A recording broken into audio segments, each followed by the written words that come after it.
The following is brought to you by our friends over at Actable. Actable gives you the power to profit. Please check them out at actable.com and enjoy today's show. Hey everybody, thanks for tuning in to No Vacancy. I am your host, Glenn Haussman, along with the incredible Dr. Producer Suzanne, who's coming out from behind the scenes today because I think you're interested in Kenyan hospitality as a hotel geek. What do you think? I'm really excited. Listen, when we're hotel geeks, it doesn't matter where in the world, it's a hotel. Yeah, that is true. So I'm looking forward to learning all about this story. So today we've got live on recording because we're not live anymore. We got Mr. Shamim Ehsani. So excited to have him here. He's the founder of the Tribe Hotel. Let's put him in the middle, right? Like this. He- You're you're our big guinea pig today because we're trying to changing things up. We just moved to a recorded schedule, and I'm trying to change the look of stuff. So a lot going on over here. So thank you Exciting. so much for being here. Yeah, that's really funny. It's already working great. Thank you, Suzanne. Still have some Friday night audit stuff there. That being said, Shamim, still raining over here in New York every single weekend. It's raining. Where's the summer? That's exactly. When's it gonna be there? I think it's going to come sometime around August when it starts cooling off. I don't know. I think, Shamim, I'm going to have to come down there to Nairobi to the Tribe Hotel. So you and your brother co-founded this hotel. Could you give us a little bit of, before we go into it, what the hospitality scene is like in your particular city and country? So in Nairobi, uh, it's changed a lot, since we opened Tribe. Traditionally, it was a very sort of colonial take on hospitality, Right. very white glove, subservient kind of service. And it's in the last 18 years or so, Mhm. it's really transformed from that to something a lot more contemporary. There's a lot of cool design over here, a lot of interesting food and beverage offerings as well.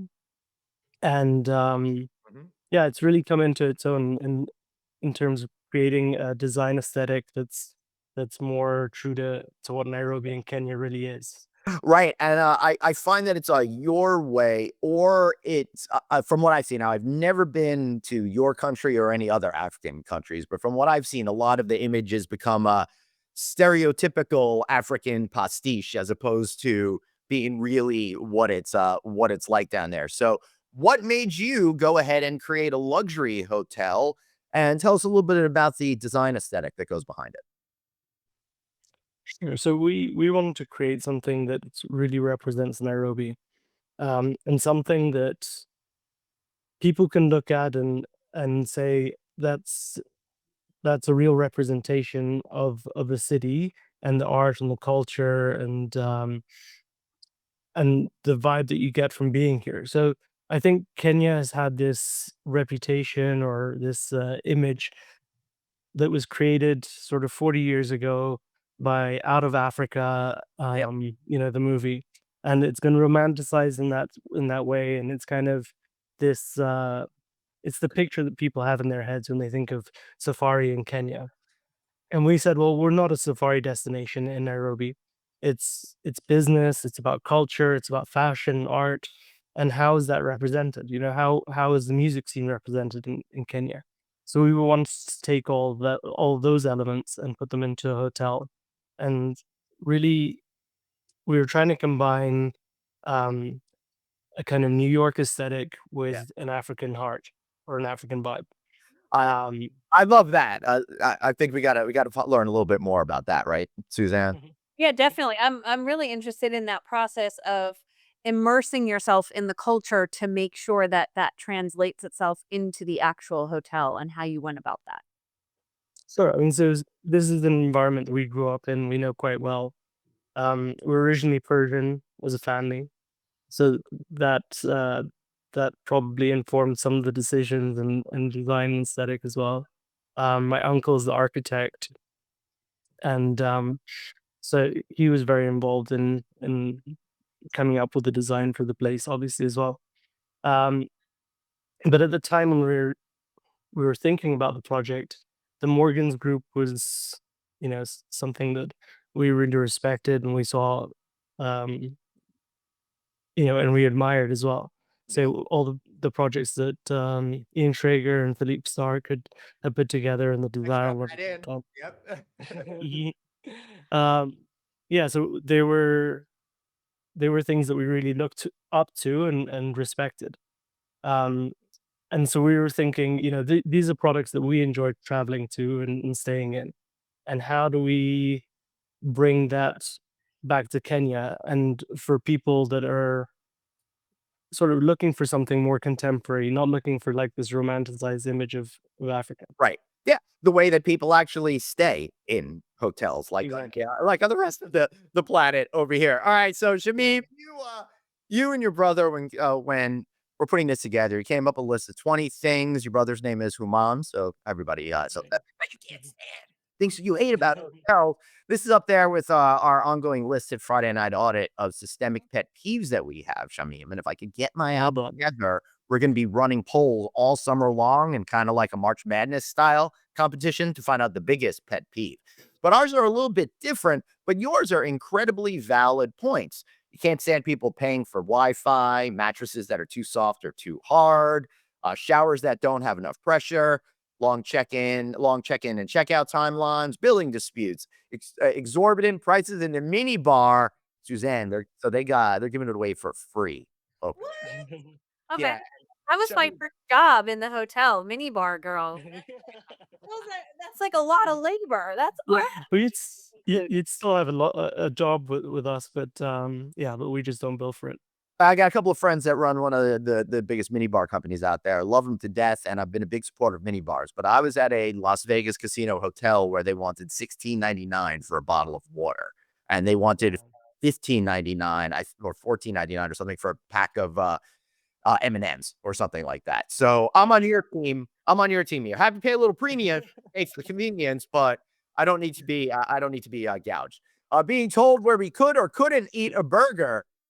Where did that come from? I guess you don't want people to be fussy in that hotel. Well, we just didn't want stupid rules. I think, we wanted a spirit of generosity to come through in everything we did. Yeah. And, this just happened to me uh, last week in London where I went to a hotel where I wanted to have a cup of coffee and the place that they normally serve the coffee, it closed at 5 o'clock and now it's 5:15 or something like that. And the restaurant opposite it had coffee, but they said you need to have a full dinner if you're gonna order coffee. Well, I said, well, do you have coffee over here? They said yes, but you need to order food. Right. And if you don't order food, then you have to go up to the rooftop restaurant. I said, well, these are stupid rules that really don't make sense. And it was that kind of frustration, being told that 1 meter away from where we're sitting, you could have a burger, but in this spot that you're sitting in right now, you can't have a burger. It's frustrating to hear those kind of things. So we didn't want the guests to go through those kind of frustrating Right. experiences. Yeah, that's a shame. Suzanne, I'm gonna have to take it down the burger only eating section here at the Haussman Resort. Ooh, I've been shamed about it. All right, so that makes a whole lot of sense. Really talking about letting people be people and do what they want to do, feel welcomed.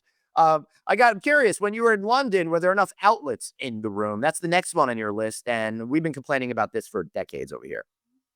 Well, that's a constant frustration as well. And the list that we came up with was relevant to 20 years ago when people did charge for Wi-Fi. Right? And I remember paying $30 or $36 a day for Wi-Fi at a hotel in Boston.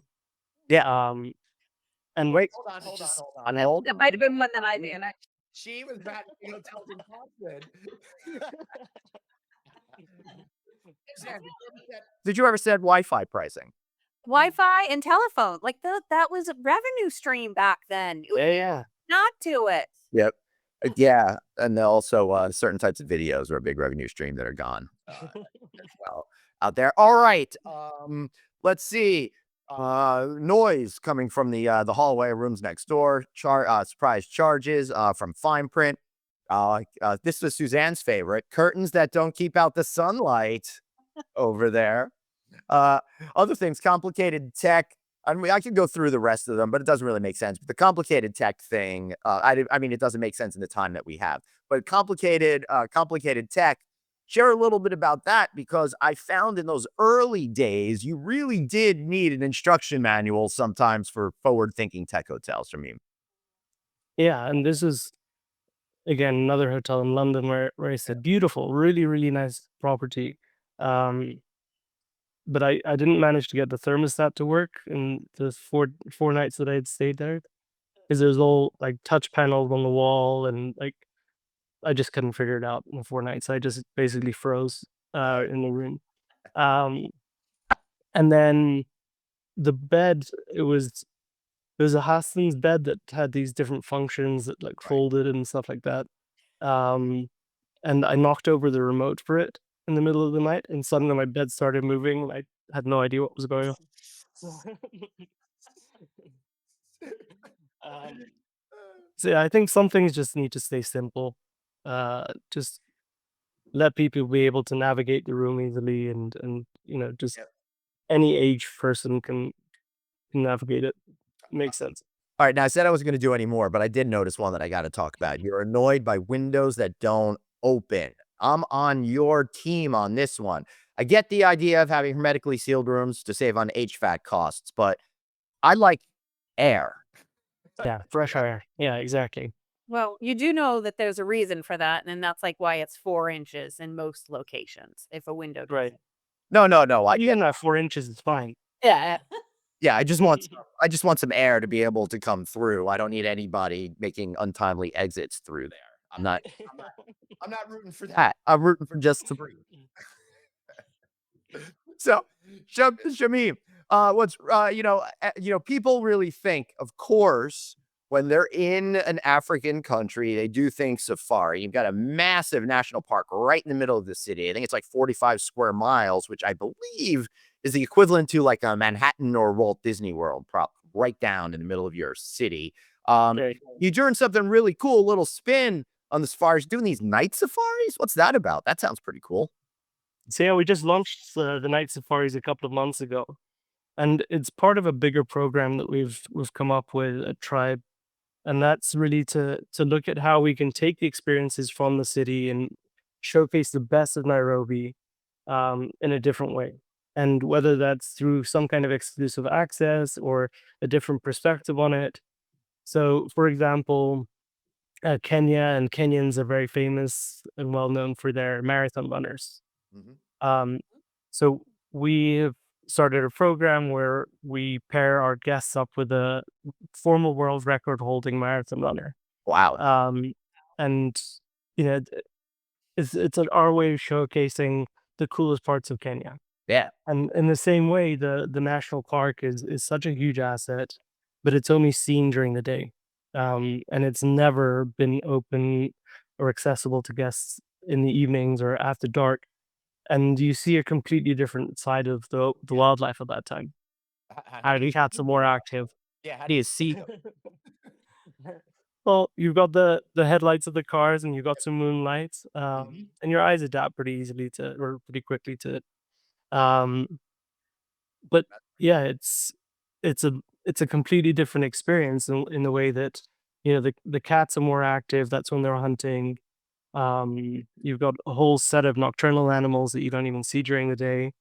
If they're typically burrowed underground or in a tree hiding out somewhere.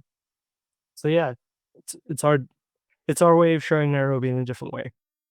That sounds I've stayed in a campground where there was a safari nearby, and the sounds in the night and the morning is so much different than that of during the traditional day. So that's got to be a pretty cool experience. I would love to know a little bit more about the experience with your marathon runners. Does that mean if Glenn comes, he's going to actually have to run with the marathon runner?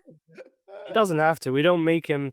We don't make him work for it. But I do. I get on a moped and go alongside. I'll still see if I can keep up with the guy, and then we'll just stop at at every really great street food vendor in all of Nairobi. What do you think? That's a great idea. I'm up for that. I like that tour a bit better. Yes. It's not for everyone, the marathon run. Yeah. There are enthusiasts, and they'll tell you when they are. They'll All right. they'll, they'll talk about being a So marathon runner or a runner in general. that's pretty awesome. All right, so I do want to talk a little bit about what the hospitality market is like down there, just to educate our people. But the question I have for you before that is, I think it's really cool that it's a family affair with art. Your mom is curated all of the art within the hotel as well. Over 900 works of art in the building. That's right. Yeah, it's a huge collection, and something we're also really proud of. And we wanted the arts and art to really be the center of or the heart of the hotel. Um, and that's everything from visual art to music to film, fashion. Um, so that all plays a big part of what we do at the hotel. Yeah, that's pretty cool. All right, so what does Jiko mean? Because you have a restaurant there, and Walt Disney World has a restaurant named Jiko. The only two ones I know All in that. the entire world. So I'd like to say that they stole the name at least from Kenya. Oh, I think they did because I'm pretty sure they were around before the African themed hotel was. Well, Jiko it's like a coal burning stove. Ah, Um, so it is like a Swahili word, and it's a popular cooking method in this part of the world. Um, and so yeah, it references anything that's kind of cooked on fire, which is a lot of food. yeah, Um, right. and what we've tried to do with that concept, Mhm. because it wasn't always an African inspired menu. Right. It was a more sort of Global. European focused menu. And now what we've done, we've said, well, our whole hotel, the whole experience that we're presenting is something that is African, right? And how can we have a European focused menu in an African focused hotel? It just doesn't fit. And so we spent it was about 18 months developing this menu, and we trialed over 170 dishes Wow. um, that were inspired by recipes from around Africa. We got a shopping cart of ingredients and just started messing around with it in the kitchen with the team, and they came up with some incredible dishes. So Yeah, like beef karanga ravioli with Parmesan cream and hazelnuts. There's moringa salmon, all sorts of really fun stuff. What is it? Mhm. Berry lamu crab, poached lamu crab, sauteed amaranth with coconut rice. Sounds freaking amazing. We might have to catch a flight down there, Suzanne, just to get some dinner. Please do. Sounds like a good Tim, I mean, I know. Ooh, dessert samosas. All right, now I'm getting all caught up in eating again. I don't know how this turned into an eating podcast, Shamim. I'm sorry about that. while you're around me, it usually does. So what's the hospitality business like in your city? Just could you give us a little bit of an idea? Sure. I mean, Kenya has always been famous for its hospitality. Mhm. It's just a very naturally warm people. Um, and the culture of hospitality is over 100 years old. The hospitality industry is over 100 years old in Kenya. Um, so that it's something that is seen as quite a prestigious job to have in the country because people can earn quite a bit from it. Mm. So and typically people do stay in the industry as a lifelong career. Wow. Um, we like and to you can hear. I multi-generate. know. I'm like, you should be so lucky here. Yeah. So I mean, I see a lot of my friends here around the world who have properties or restaurants who complain about not finding good service anymore or not finding people to work in their properties anymore, Mhm. and we don't really have that issue. We're very fortunate in the way that Kenyans want to work. They want to work in hospitality. They're good at it. And if you go to places like Dubai or Qatar or even Zanzibar, the the hospitality professionals that really stand out are Kenyans, and it's something that Kenya has exported around the world. And we're trying to bring back people from all over the world who have that experience and yeah, give them a home in Kenya. That's great. Do you have a variety of Do you have a variety of hotel properties and all the different segments with the industry, or are you like some other countries where it might just be luxury and more economy type properties? So we're building out the entire portfolio now. We're adding more to it. At the moment, we have a luxury hotel, which is Tribe. Yeah. We have a more corporate property, which is 215 rooms, and Mhm. that's Trademark Hotel. Yep. And we have a long stay apartment Oh. property as well, which is called Trademark Suites. We're working on two properties in Masai Mara, which are going to be more leisure focused and um, yeah, safari products. Oh, And we're working on something at the beach as well in Kilifi. nice. So what does the competition look like in that scope that you're competing against? In across all the hotels, or Or even just Tribe? so Tribe has so there's a number of luxury hotels in the city. There's JW Marriott, it's just opened. Mhm. There's a small luxury hotel that's on the other side of town, which does quite well with the leisure product.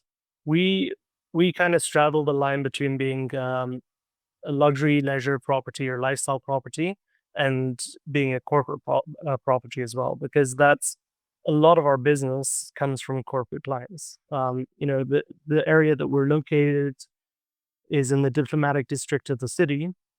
So we have the embassies right next door. We have the US embassy very close to us, and about 90 other embassies in our area, as well as the United Nations headquarters.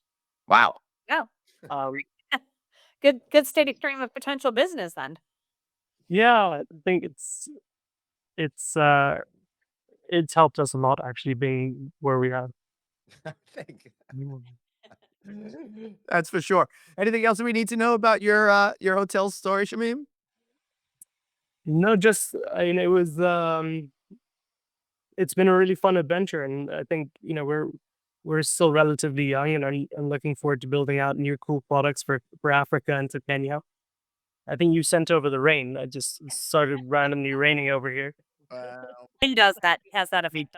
Yeah, we tend to do that. So I It was blue skies like half an hour ago. well, it will be again as soon as we end this interview. At least it'll be blue skies in your mind, right?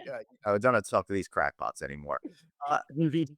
yes, I mean, thank you so much for being here. We really appreciate you. Thank you both so much. Excellent. Take care.